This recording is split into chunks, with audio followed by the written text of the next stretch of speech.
Now that we've identified the core safety rules, let's talk a little bit how to unload the weapon and inspect it and make sure it's unloaded. In the case of the semi-automatic, the first thing we do when we're in the process of unloading the weapon is we drop and empty the magazine. Take this thing, I'm in the habit of putting it in my mag pouch. If I don't have a mag pouch, I put it in my back pocket. Now there could still be a round in the chamber in the firing position, so this is not a safe gun at this point. Ultimately what we want to do is make sure we clear that. That's done simply by grabbing the slide and racking it a couple of times. I usually go 2-3 times, just make sure it's fully racked. Okay? A little tip right here, this is probably a good time for this in our course. When it comes to racking a gun, if you're having a hard time racking the weapon, there is a technique, there's a right way to do this. You don't put it down, we do this thing. That's not particularly safe, nor is it particularly effective in terms of leveraging your strength. Take the gun, keeping it pointed down range toward the targets. We bring it down here into our center of gravity. For a male, that's right here, about center of chest. For a female, that's probably a little bit lower, closer to the waist. Bring it into your center of gravity.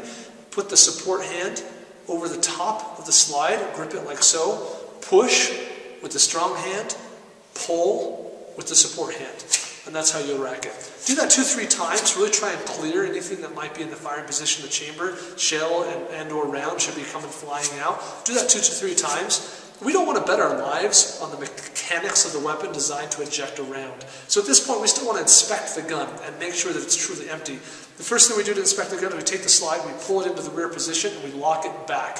If you have a semi-automatic, this is something you should be familiar with. If not, you need to read the instruction manual, but ultimately there's a mechanism on your weapon, probably right here on the frame somewhere, that allows you, when you pull the slide back on the weapon, to lock it into place. Lock it into place and inspect the gun. You should be able to see through the ejection port all the way through the bottom of the weapon. Look, and feel. I use my pinky finger, stick it in there, make sure there's nothing in there. Also, turn it and feel inside the barrel, make sure there's nothing in the barrel. Turn the gun upside down, look, and feel there as well. Use your pinky finger again, make sure there's nothing in there. This is the best you can do to inspect the weapon, make sure it's unloaded. We still handle it as if it were loaded, but this is the best we can do to inspect the weapon.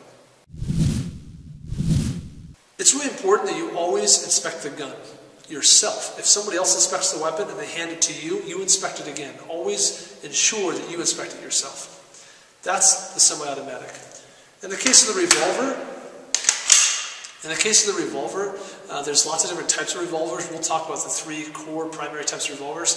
The first are those where you open up a piece of the frame on the side of the weapon, generally on the right-hand side, that exposes one of the chambers of the cylinder. And then generally using gravity or the rod or mechanism built into the weapon, you would push that empty shell or round out the back.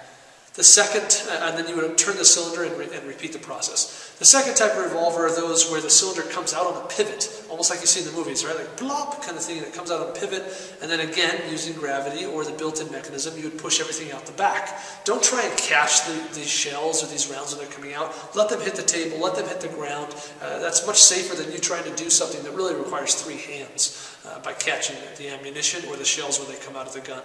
And the third type of revolver, and these are getting more common and more popular, are those where you take the cylinder out of the gun in the same way like you would remove the magazine from a semi-automatic. And that makes it much easier to really verify that the weapon's unloaded, check and fill the barrel, and inspect the weapon.